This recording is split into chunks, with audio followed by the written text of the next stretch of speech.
clients not having to pay completely. I don't know whether it's a Nigerian thing, but you have people when you've delivered this particular one about clients, we'll talk about it shortly. Yes. I want to hear how clients make it a challenge for you running your business. Okay. So we'll do that after the break. Okay, thank you. We will be back for more conversations with our guests after the break.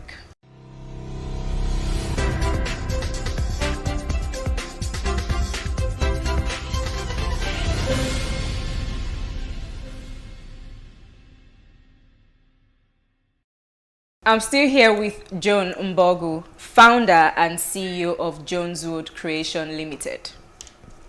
Okay, Joan, so very quickly, I want you to touch on the client issue very quickly. So how have they made it challenging running your business? So when I mean challenge, you don't get funds as when due. So is it that, okay, they don't pay in time, yes, or they overprice your work? No, underprice your work? No, they don't pay on time. Okay. So, most times, really what we have payment term that like, before we execute your job.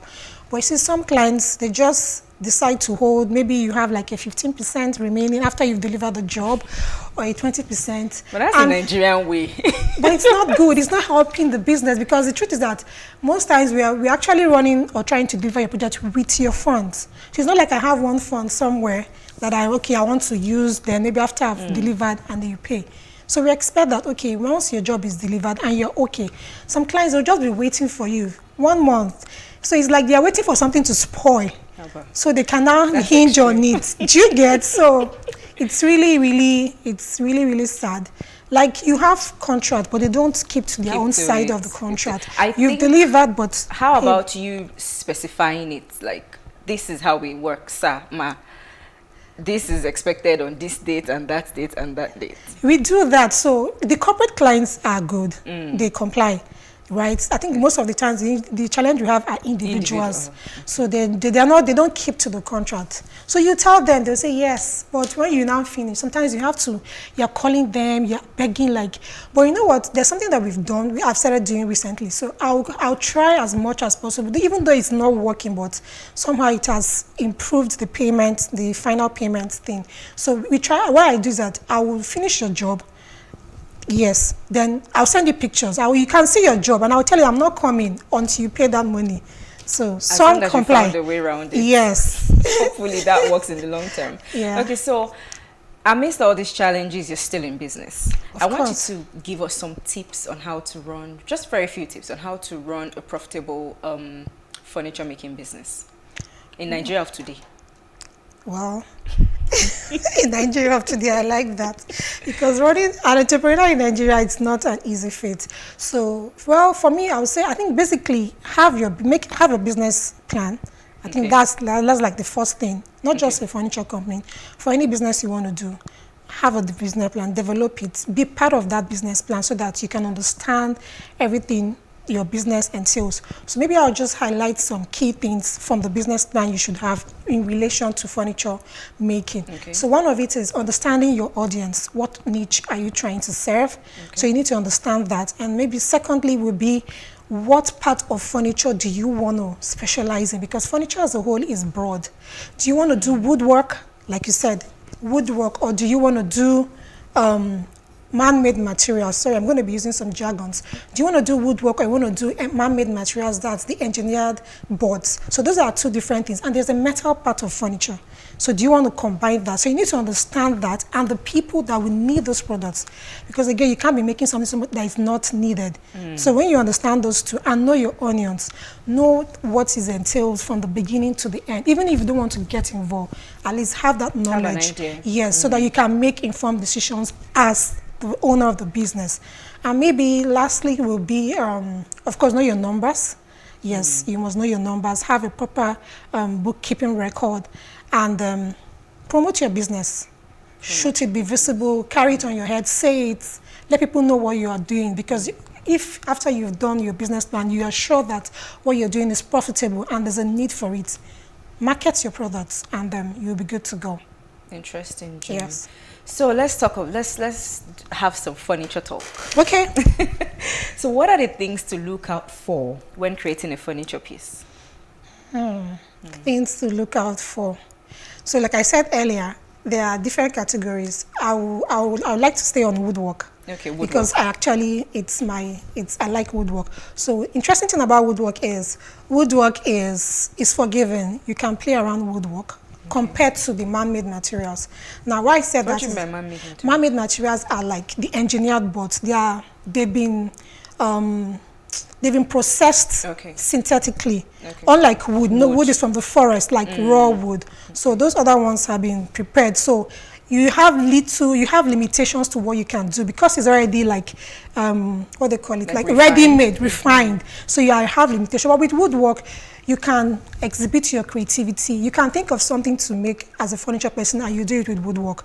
Like you can play around with it. It's robust. You can, and it's forgiving. So even if you make errors in woodwork, you can always maybe cut it, plane it, or grind it to just make maybe, but with man-made you can't do that. Once you've made an error, you might have to start getting another material to do that. So with woodwork, it's easier. You can exhibit, you can do a lot of creative stuff with woodwork. So that's one interesting thing about it. And you know, having to design like a piece, like conceptualize something and producing it, there's nothing as fulfilling as that. Like it's a great feeling. So yeah. I already feel like I know how to do it. But we'll talk I know. We will go on a short break. Please stay with us.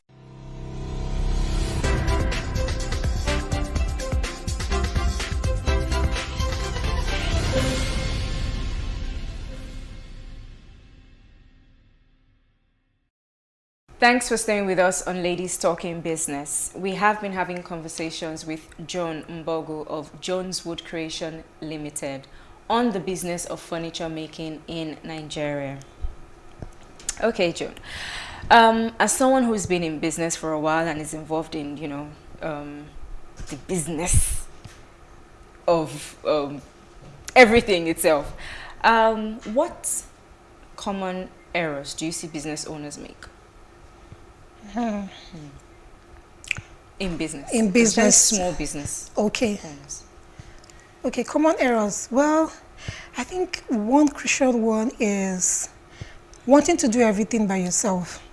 Because you feel that you're the visionary, you're the one that know everything. Like, I was in that space at the time, you know, I wanted to just be everywhere. I think it comes with the fact that maybe with profession, it's like you just want to be everywhere.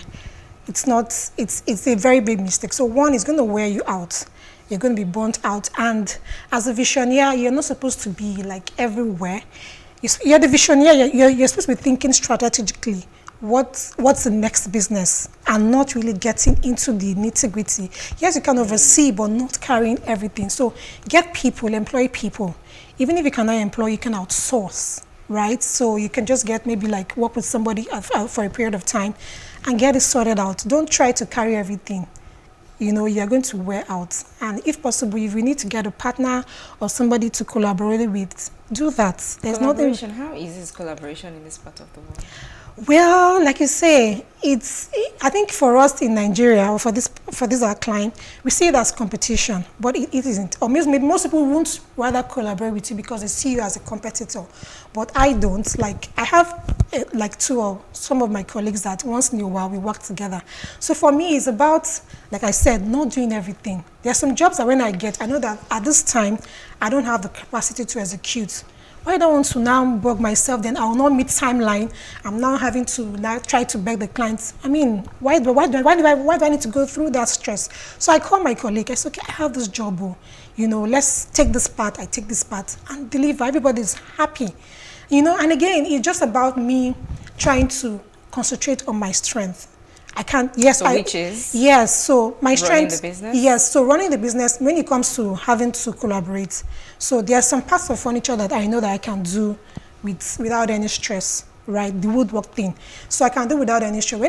Anything outside that is still within furniture, maybe the upholstery type of furnishing, or maybe the man-made type, I try to get my other colleagues in the industry to handle that part. Although not that I can't do it, but I have my strength. So when it comes to those parts that I'm not very good, I outsource them. Do you get? And you know, apart from the operational part, there are other parts of the business you need to get involved. There's a marketing part of it. I don't have to be the one to always market. I can get a digital marketing person, you know, but sometimes you have an entrepreneur. He's the person going to look for the business. He's the one procuring the materials. He's the accountant. He's the everything. Yes, at the beginning stage, those things you tend to wear a lot of hats. But as time goes on, you should consciously know that you need to shave out, and because you need to grow beyond that level. Like I said, I was in that space at the time, but hey, I know better. Yes, I know better, and so that I can live to enjoy this money that we are all chasing. You're just making money, and you're tired or you're falling sick because of the work. Okay, yeah. So how would you advise small business owners to raise capital, you know, to upscale their business? I'm sure you know that raising capital, getting funding in this part of the world can be difficult. Let me say it that way. Let me put it that way. Can be difficult. So, but what's your advice? Well, my advice for people trying to raise money, first of all, I would say that don't try to raise money to run an idea. So, because I've been in that space before. So while I was running Joneswood Creation, there was this idea that was coming up, another business, and I was just like, this thing is going to be great. I need to launch it. But you know, I tried to talk to a few of my friends about it, and I discovered that it was great on paper and talks, but this thing might not be profitable, especially in this our climate. Maybe abroad, yes, that idea would flourish. So don't try to raise money to run an idea. Now, if as a business person you want to raise money, I would say, first of all, start with your own funds. Like, I'm telling you practically from what I did, and that has worked for me. Start with your own funds. If you have family, if you have related friends, try and get those pool funds. Run that idea. I would say do like an MVP analysis. Validate that MVP. Make sure that you're meeting a need and it's profitable, at least with the funds that you have gathered within. Once you've tested the waters and it's working, then you know that, okay, you are ready to raise funds, because at that time you have a traction. I mean, if you carry that idea or whatever you're doing to any prospective investor or any bank, at least they can see what you've done. You have history, they will fund you. So one of the ways you can raise money at that time, when you've tested the waters and you know that what you're doing is profitable, you can do pitches. There are lots of pitch competitions where you can win a grant. At least start with that. Accelerator programs, because yes, they might not be big money. It's like maybe 3 million, 5 million, but once you get that, because again, you are building a traction, you're building a history for the bigger players that want to play into your own business. So you need to start, you need to, you know, go through that. Except maybe you have one relative or uncle that has one big money that they don't care. How easy do they party with it? So with that, you know, anybody will listen to you at that stage, and yeah, you will get the amazing money. John, before I let you go, what advice do you have for women in business? Women in business.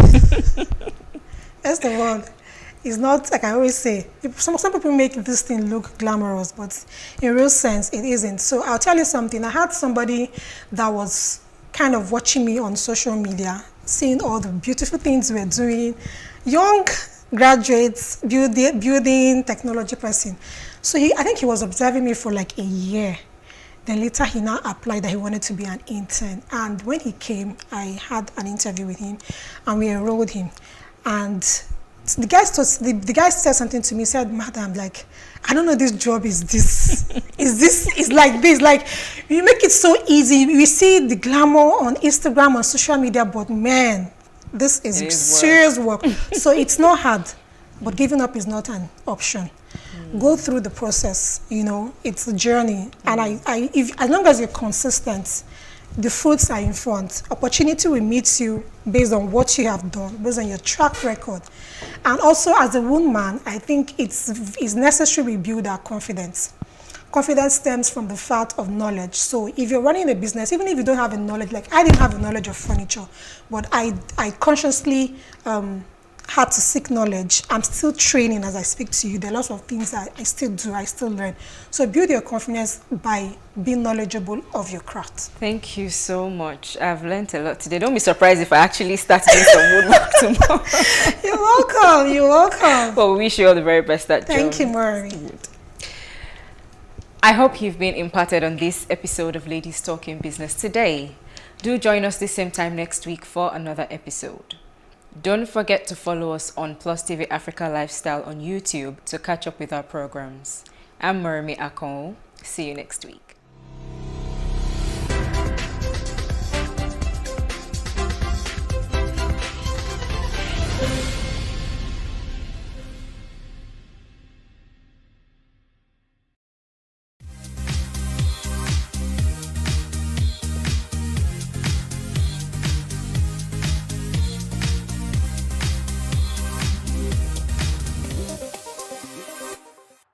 Hello everyone and welcome to the fitness section of today's show. As you can see, we're on the floor today because we're working abs and our core muscles.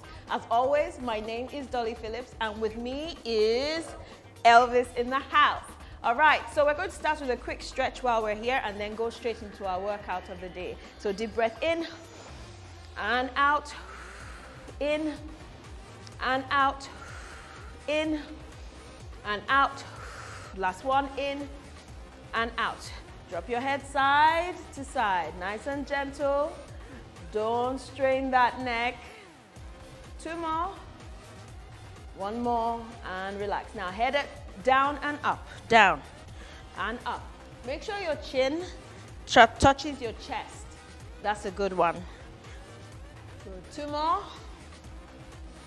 1 more.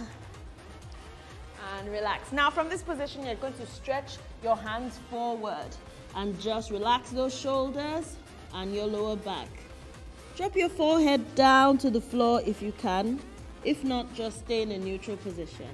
8, 7, 6, 5, 4, 3, 2, 1. And let's roll up gently. Hands behind your back, clasp and squeeze those shoulder blades together as you raise your chest to the ceiling. 8, 7, 6, 5, 4, 3, 2, 1, and relax. Hands on your shoulders, rotate backwards for 4, 3, 2, and 1, and opposite direction, 4, 3, 2, and 1, and shake it out. Okay, so we're going to start with our bird dog. Now, bird dog is always in your all fours position. We're going to extend the left leg out and the right leg. And now we're going to touch our ankle in this tiger crunch here. So here, here. Have we got it? And your time starts now. Let's go. Now, reach for those ankles. Extend your leg back and try to touch your ankles. It's very easy to touch the knees, but we want you to go further. Touch your ankles. Very good. You have 10 seconds left. Come on, push. 2, and 1, and time. Awesome. Next workout is push-ups. Now, Elvis is going to do normal push-ups, but I'm going to do my push-ups on my knees.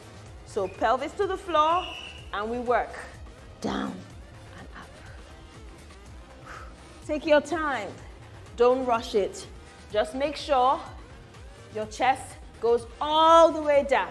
2, and rest it. Good job. Now your next workout is up and down plank. So we go down and up. I'll do the easy version and Elvis will do the hard version. Come on, let's go. Down and up. Keep your knees down. If you can't do what Elvis is doing, just stay with me. And rest it. Good job. Our next workout is bicycle kicks. We're going to send the elbows to the knees. Are we ready? Let's go. Come on. That's it. Come on. Push those elbows to the knees. If this is too quick, slow it down. Slow it down. 1 more. And relax. Now, leg raises. Sit on your hands.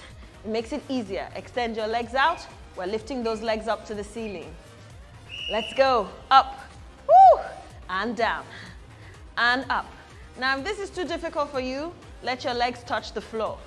If this is still too difficult for you, lift one leg up at a time. All right, there are options, but I'm going to stay here because I want my six-pack to be complete this February. All right? If that's your goal, stay with me. One more, and relax. Now we're going to stretch really quickly. So let's sit down, legs crossed, nice and easy, and relax. Deep breath in and out, into the stomach, and out. So imagine you're blowing air into a balloon, and out. Last one, in and out. Left elbow down on the mat, reach over. 4, 3, 2, and 1. Take it to the other side. Stretch the sides. 4, 3, 2, and 1. How flexible are you? Let's try. Walk those hands forward and head down. 8, 7, 6, 5, 4, 3, 2, and 1. Walk back. Excellent job. Shoulder stretch, clasp hands together, turn over and push. Let's take it up to the ceiling and grow tall. Very long torso. Lovely. And release those fingers and down. Hand across the chest. Good job. Trap that elbow. Very nice. And the other side. This is a good stretch for the shoulders, especially after the up and down planks. And relax, shake it out. Head circles, last one. Head down, circle right, all the way around. Try and relax while you do this. One more. And let's rotate in the opposite direction. Left. One more. And relax. Awesome workout, everyone. Thanks for joining us, and we hope to see you very soon. Bye-bye.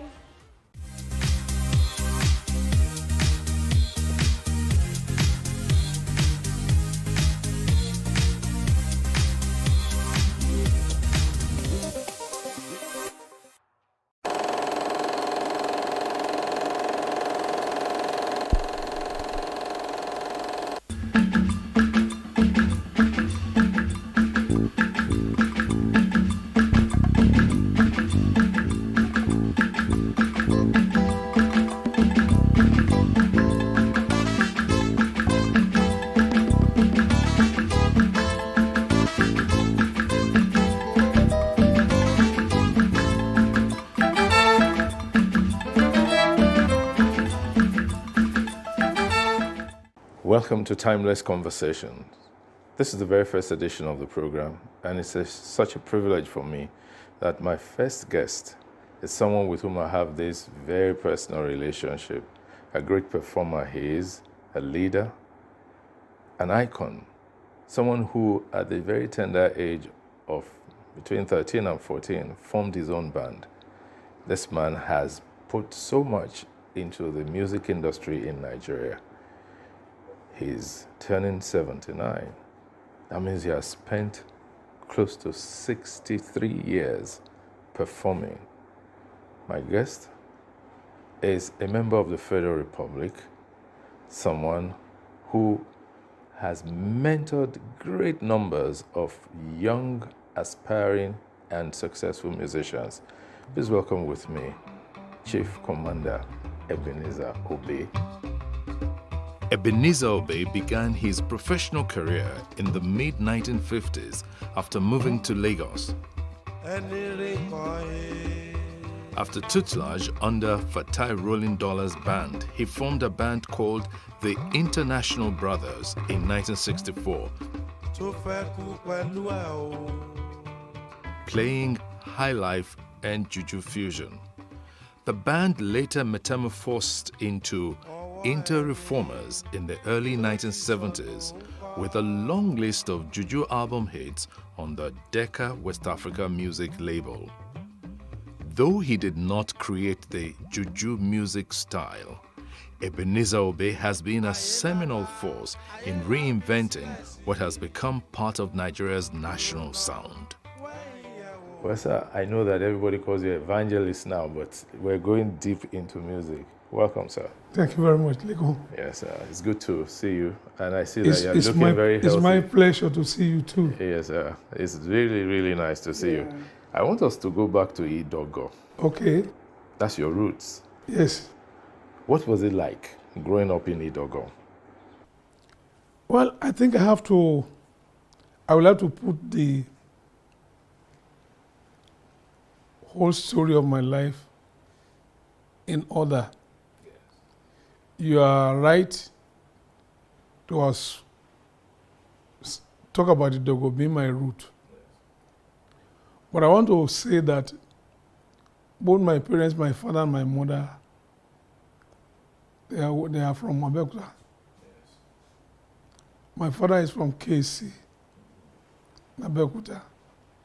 They call us Omulakisi, Omorula Shika. That is our Oriki, Omoson Abinu. Anybody shake a loson, Kuni Fararelo. So my father is an Egba man. And my mother is from Owu. So Owu Lakoda? Yes, and Omoye, Omajiri, and so on. That's my mother. But the miracle about the boy, Ebenezer Obey, started with the fact that my mother got married to her first husband.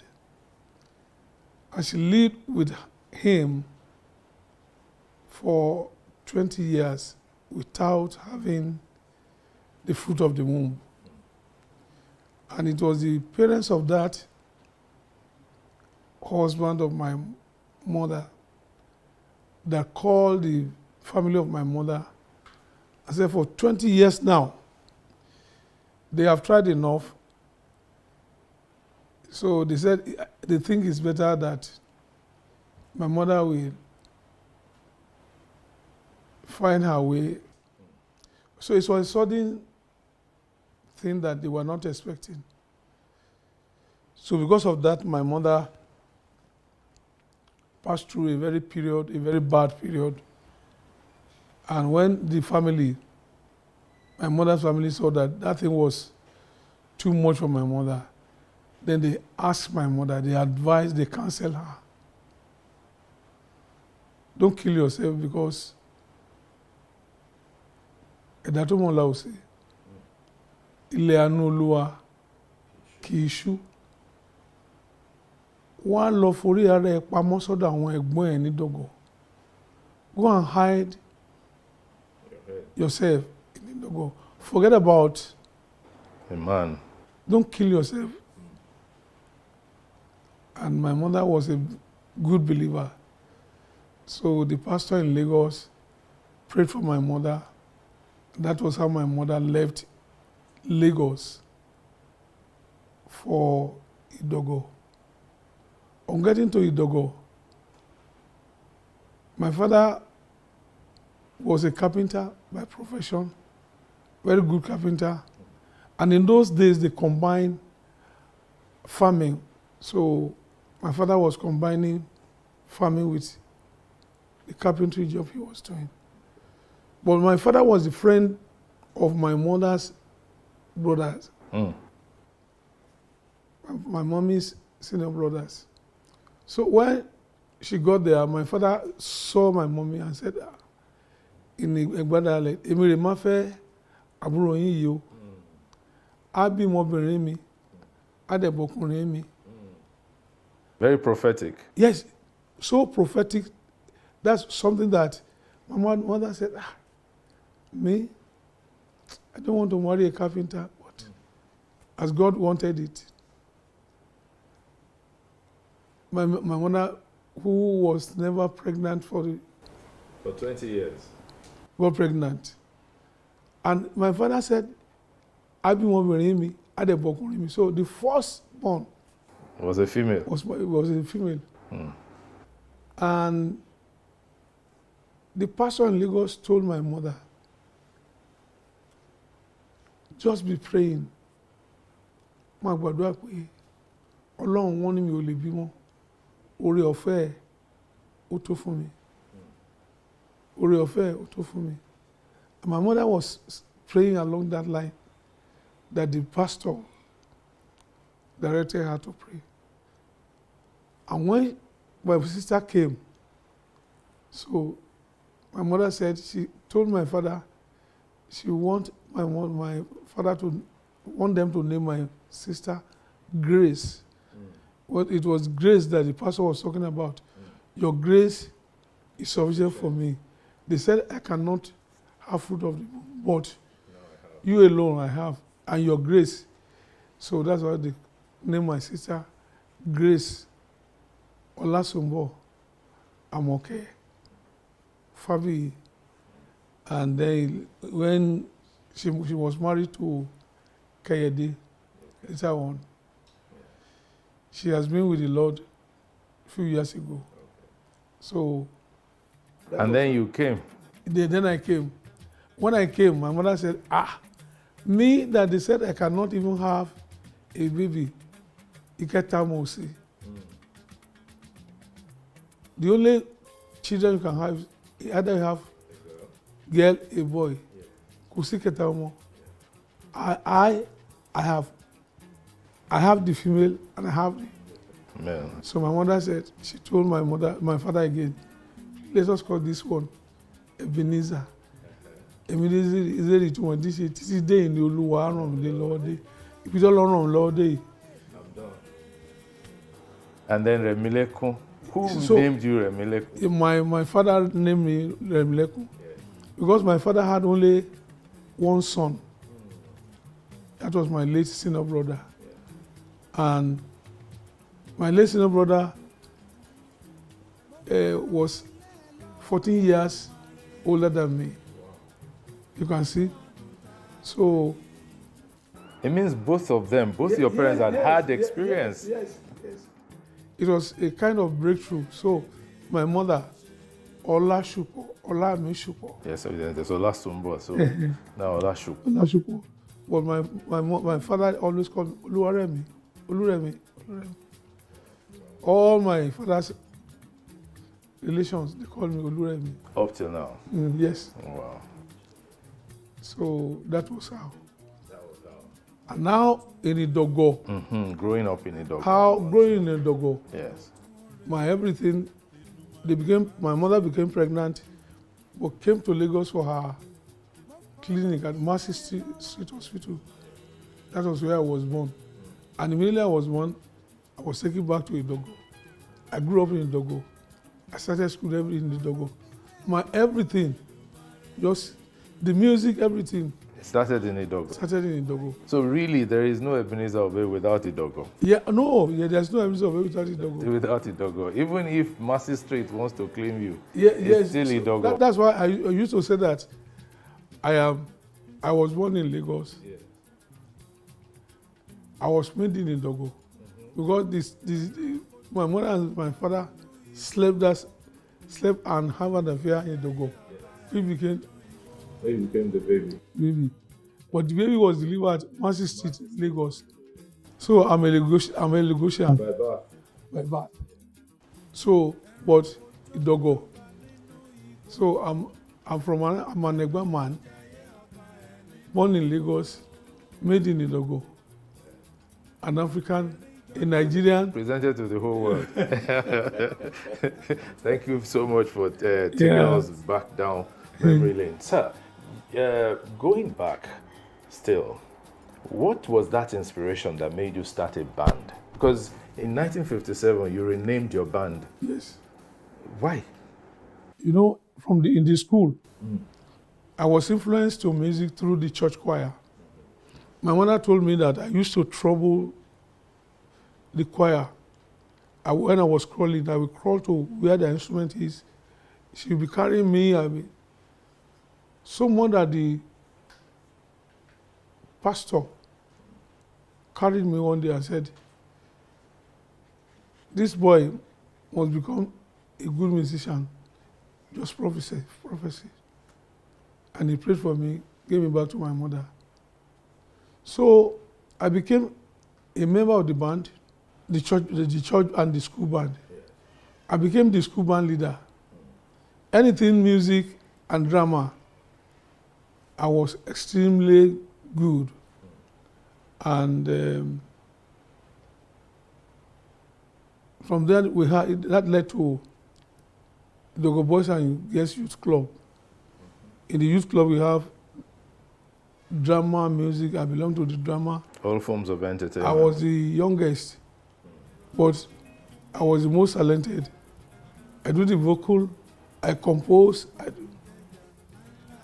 And it's been like that ever since. The day they started, they formed the band as a club, Ifelodun Mambo Orchestra. I was in Lagos and I dreamt that, I saw that they bought drums and they are trying to play the drums one by one. But I got there and I started playing the drums and they carried me. So when I called, and the dream came true. I was on holiday in Lagos with my father. The day I arrived with Dogo, that brother is late now, Brother Jimo Akiwande. He said, we have heard that you are going to come from Lagos today. Follow me. I said, let me go and greet my mother. He said, no, you know, when you get to Mama, we will not allow you. My mommy was a very disciplined person. So I followed him. When I followed Mr. Akiwande, exactly as I saw in the dream, drums, and I just started, I picked this one, and they have been looking for wood. When I take the bongos, it was called double toy. Bongo. When I take the double toy, I have memorized how it sounded in Adeolu Akisonya's band. Adeolu then was playing Agidigbo music, Mambo Orchestra. I took it, they just carried me, they shouted. So that was how. That's it. And I became the star of that band. But my mother would not leave them. My mother was fighting those people that you are teachers already, they have started teaching. Allow my son to finish his own education. So, and I will not listen. My mother would talk to me, wake me in the midnight. Olasupo, Aremu, Omolakesi, Omoye, mo fẹ́ lulu yìí, àbí o fẹ́, mo fẹ́ jẹ́ lawyer. Come on, criminal near lawyer. Because my mother is from Ogu. Mo fẹ́ jẹ́ doctor. Come on, criminal near doctor. Above a company near doctor ni. I said, I will, tó bá ṣoríire, fi lu ìhun lẹ̀. Ìwé rẹ̀ ni ó gbajúmọ̀. She said, have you had, she'll be crying, I'll be crying. Promise me, and I said, I promise her. But the following day, when they start rehearsing, she is the one who will call me. Lasupo, I want to see better. Your people have started. Show love. I said, no, I'm not going. When I will watch my mother just run out, I will go there. She will come there, pull me, beat me, do everything. Don't do lie to lie. Above a good pleasure can. Mo fẹ́ gun pleasure car. O fẹ́ lọ lóyìnbó ẹ̀. Tó bá lọ lóyìnbó, mo ní oyè ìlú. But I was doing that. My mommy's problem was too much with those people who founded the band. One by one. So by 1957, I now formed my own professional band. I became professional. 1957, you were 15 years old? Yes, 15 years, precisely 15 years. Before then, I was known, but something I did not take note. When I entered the school in the morning, obey, the atmosphere changes. Teachers were my friend. The fame started then. But why did they call you Obey? You need obey. As then in those days, teachers were allowed to discipline the pupils. If At times we are 30 or 35 in the class. If the teacher taught us something, and maybe 7 or 8 or 10 didn't do well, we then line out. The line out means the teacher wants to punish you. We say, I'm going to give each of you 6 lashes of cane. Give me your hand. Well, if you give the teacher your hand, but every pupil didn't want to be Okay. sorry, sir, excuse, sir. You want to explain. The teacher will say, obey first and then complain. Give me your hand. After I've given you 6 lashes of cane, you can now explain. He knew that immediately you receive the lashes, you cannot explain, say anything. Yeah.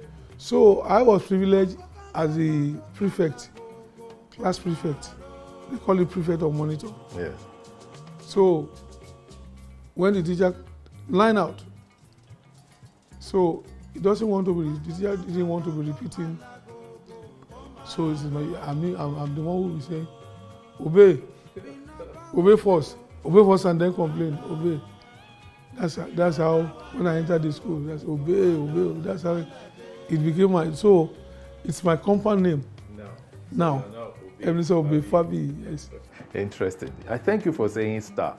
I remember that when you started recording music, you stuck with one record company. Yes, Decca was very tenacious. Decca. Everybody went elsewhere. You just remained with Decca. Yes. I also know that you later became a director in Decca. I'm finally the owner of the place. So how did you get into Decca? You see, God has his own way of doing things. Yes. When I look back into my life, every path I've treaded in life was ordered by God. Because in those days, it's not like this when we have the technology that you can record. You have to find the company. And on that day, I didn't even have money to go to Lagos. Decca's studio was at Abuloja, close to University of Lagos. It's still there. Their office is at Abiboki in Lagos. I have to trek all the way from Mushin. I still remember from Mushin to Babalosha to Alakija to Dioro, Alakara, Yaba, Oyigbo, Enkata Bridge, Udumota. All the way. When I got there, the gate man didn't say that I cannot enter. When you trek such a distance, today I'm holding handkerchief, but then it was not. I took my buba, I stretched it up. So the man just looked at me and said, who is this boy? I said, I'm a sow, I'm a feature sow. I come to record. My record will sell. He said, no, I cannot enter. I said, my record will sell. God entered his heart. He said, okay, go. When I entered, I saw the secretary. The secretary was typing. He didn't even look at me. He saw me like this. He was typing. Good afternoon. My name is Ebenezer Obey. I'm a feature star. I come to record for your company. My record will sell. He will look up like this and he said, okay, I'm sorry. The artist manager is not in. He's on leave. He'll be back in 3 weeks' time. You can call back and say, I trek all the way from Mushi and I'm going to trek back. I'm a feature star. He said, I'm sorry, you cannot see the managing director. I said, I would like to see the managing director. As I was discussing with that secretary, the managing director just pressed the intercom and the thing sounded on the table of the secretary. So the managing director heard all that we were saying and he asked, what is all that noise about? There's a young man here. He said he's a future star. He said he wanted to see you. I said he cannot see you. He said, the man that said, future star? He said, yes, sir. He said, send him in. I entered. I processed. Good afternoon, sir. My name is Ebenezer Obey. I'm a future star. I want to record for your company. Don't pay me, sir. Pay me after you might have sold my record. My record will sell. My record will sell, sir. The man was looking at me. I said, don't pay me. No, just, my record will sell. He didn't say anything. He just pressed the intercom again. Mr. Ogunbayo, please come upstairs and see this young man. The white man? No, Ogunbayo, CK Crest. That's the manager, the white man. When Ogunbayo came, I just processed. I started speaking in Yoruba. Sir, mo fẹ́ ṣe record fún yín, ẹ má sanwó fún mi. Tí record mi bá ṣe tán ni, I'm a future sir. Ẹ má sanwó fún. The MD did not understand what I'm saying. Before Ogunbayo will say anything, MD said, I think this young man is speaking with confidence. I think we should give him a chance. Then the officer said, I think so, sir. Then he said that we should record him, we should not pay him, we should pay him after we have sold this record. The manager said, wonderful, wonderful. He said, you are not going to trade back. We give you money for transportation. So they give me 10 shillings. 10 shillings note. You're already a star. I'm already a star. Yes. So I left that place. I entered bus back home. I left home with nothing. I came back with something. God has been so good to me. And that was it. Then the studio, we have to come for, what do they call it? Audition. Audition, yes. They said, bring 4 songs. I have 6 songs. But one thing I want to say, we were not able to enter the studio that day. It was under the tree outside that they listened to me and my band. And it was after they recorded me. And I started going to record shop. I've recorded in Dekau because they say there's a day there's a listening day. That day they need to order the records. On the day I was there, I was reminding them, order my record though, it will sell though. And as they were coming, the MD was coming. His staff who was sitting, they have passed me. Features, they reverse. Features, what do I said? I come to tell all the distributors to book my record. They say, no, you don't do that. You don't allow. You go home. You have done your work. When it came to my turn, they must have 500 numbers ordered. Somebody say, I have booked 100, I booked 20. When they add the total, it must be up to 500. When they order my own, remaining 19 to clock to 500. The staff started, they told me, sir, your features didn't make it. What song? He said, remaining 19. The man said, I booked 25. You see how God, if the man did not book that 25, and that was how I started. And from being a star, I became a shareholder. And by the end of the day, I became the I became the owner. You see, so my life is, everything about me is God and my music. There is that theme in all of your songs. The theme of godliness, the theme of integrity, the theme of what the Yorubas will call omoluabi. Like there's something about it. There's always a God factor there. Even before you openly gave your life to Christ and said, this is the path I'm towing, there was always God in it. Who would you say was responsible for that, or what? You know, I told you that I was influenced to music through the church. Especially my mother. My mother was a very dedicated Christian. Her faith, she has a very strong faith in God. And that's the way that we were brought up. So my mother's influence, because she started taking me to church since the time I was a baby. And that was how I was influenced to music, through the church and the school band. The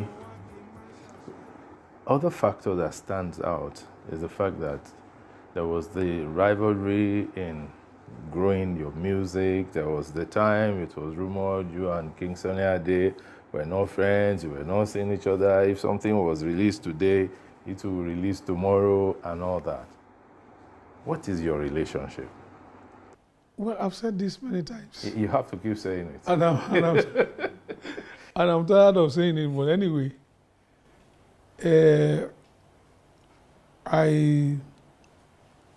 I've said that there was nothing between me and Sunny Ade. I started before him, and he came along to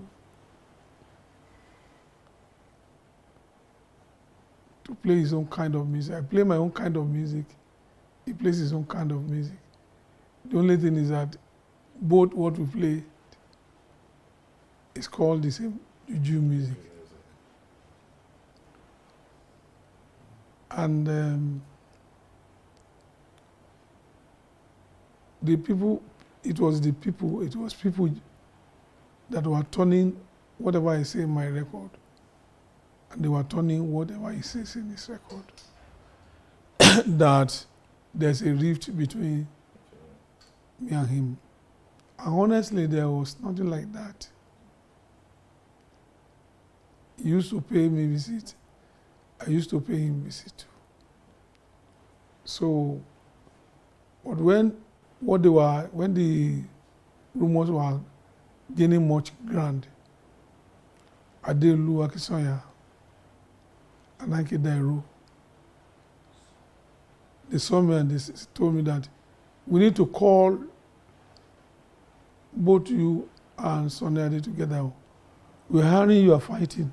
I said, fighting? No, there's nothing like that. They saw him, they said, there's nothing like that.